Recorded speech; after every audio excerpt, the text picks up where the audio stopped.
Welcome to Help for Code Learning. I'm Ashish Gadpale, your C++ trainer, and today we are going to discuss about inline function in C++.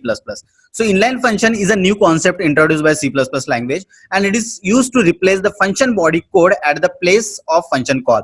मतलब जहां पे हम इसको call करते हैं क्या करता है, फंक्शन बॉडी को डायरेक्ट रिप्लेस कर देता है. इसकी वजह से हमारे जो एग्जीक्यूशन है वो फास्ट हो जाते हैं. So functions are by default inline in the class. तो इन क्लास के अंदर में जो भी फंक्शंस होता है वो सारे के सारे बाय डिफॉल्ट क्या होते हैं, आपके इनलाइन होते हैं. तो जब हम क्लास पढ़ेंगे तो हम उसको डिस्कस करेंगे. तो सिंटैक्स है इसका कि आप कोई भी फंक्शन आप लोग लिखिए, जो भी हमने फंक्शन डिस्कस किया उसके पहले आपको क्या करना है, सिर्फ इनलाइन कीवर्ड ऐड करना है. तो हमारा सिंटैक्स क्या हो जाएगा, इनलाइन, रिटर्न टाइप जो भी इंट, वॉइड, फ्लोट जो भी हो सकता है आपका, फंक्शन नेम और आपके parameter, opening braces, closing braces. तो ये तरीके से क्या हो जाएगा, हमारा फंक्शन क्या हो जाएगा, इनलाइन. इनलाइन लिखना मींस क्या, ये क्या करता है, फंक्शन बॉडी को रिप्लेस करने का काम करता है जहां पे फंक्शन कॉल किया हुआ है. So let me discuss a program like अगर मुझे एक पावर फाइंड करना है तो पावर नाम का एक मैं फंक्शन क्रिएट कर रहा हूँ. आपके पास में ऑलरेडी प्री डिफाइंड फंक्शन है इसके लिए.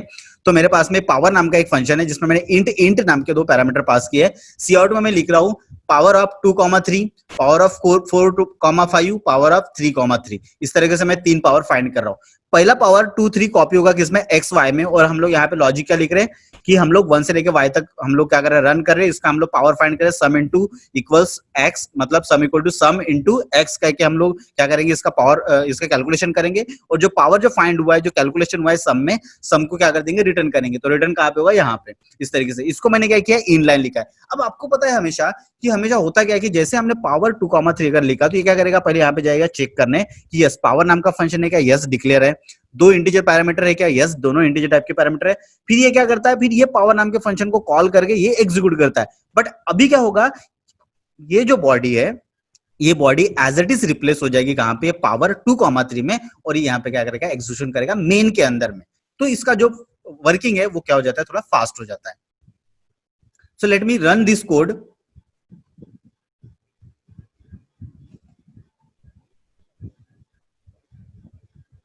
तो देखिए इस तरीके से क्या करेंगे, हम लोग उसका पावर फाइंड करेंगे. और पावर क्या है हमारे पास में, 3 पावर हम लोग उसके फाइंड कर रहे हैं यहाँ पे. तो 3 पावर का रिजल्ट हमारे पास में डिस्प्ले हो जाएगा.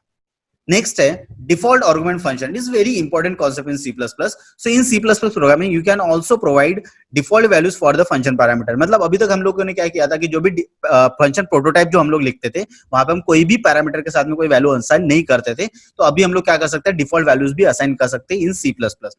If a function is called by argument, those argument are used by the function. जो भी फंक्शन कॉल करते टाइम पे हमने पैरामीटर पास किया है तो वो क्या करेगा, उसको यूज करेगा. अगर आपने कोई भी फंक्शन जो भी हमने कॉल कर रहे उसको और उसे कोई भी पैरामीटर पास नहीं किया है तो जो डिफॉल्ट पैरामीटर जो पास करके रखा है वो क्या करेगा, यूज करेगा डिफॉल्ट पैरामीटर को. So let me explain the program. एक हमारे पास में डिस्प्ले नाम का एक फंक्शन है. डिस्प्ले नाम के फंक्शन में एक कैर नाम का डेटा टाइप है जिसको मैंने एक पैरामीटर पास किया है, एक वैल्यू पास किया है, एक स्टार, एक हमने वैल्यू पास किया जिसको हम लोग आस्टिक बोलते हैं. एक हमने इंटीजर को हमने क्या क्या पास किया है, हमने 1 पास किया है.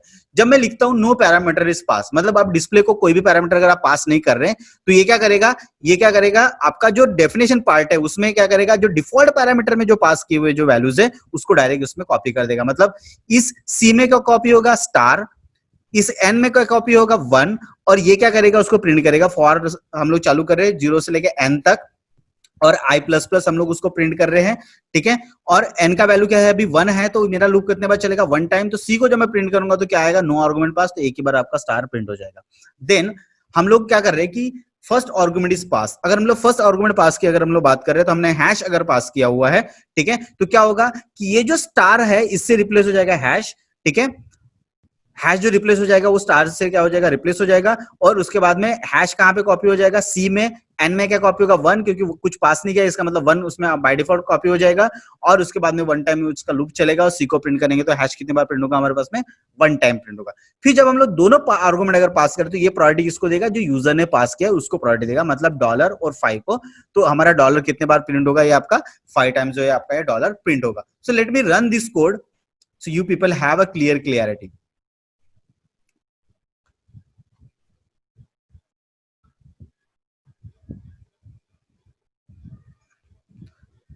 No argument is pass. First argument pass and both argument pass. एक चीज आपको यहाँ पे ये ध्यान रखना है कि आप सेकंड आर्गुमेंट इसको पास नहीं कर सकते, आपको हमेशा स्टार्टिंग से आपको आर्गुमेंट पास करना है, क्योंकि ये टाइप चेक करता है स्टार्टिंग से, इसलिए आप सेकंड आर्गुमेंट इसमें पास नहीं कर सकते। आप यहाँ पे कुछ भी आर्गुमेंट पास नहीं करेंगे तो बाय डिफॉल्ट जो वैल्यूज है वो आर्गुमेंट ले लेगा। अगर आप फर्स्ट आर्गुमेंट पास करते तो फर्स्ट आर्गुमेंट रिप्लेस कर देगा, या फिर हम दोनों आर्गुमेंट पास कर सकते हैं, बट सेकंड टाइप का जो आर्गुमेंट है वो हम इसमें पास नहीं कर सकते।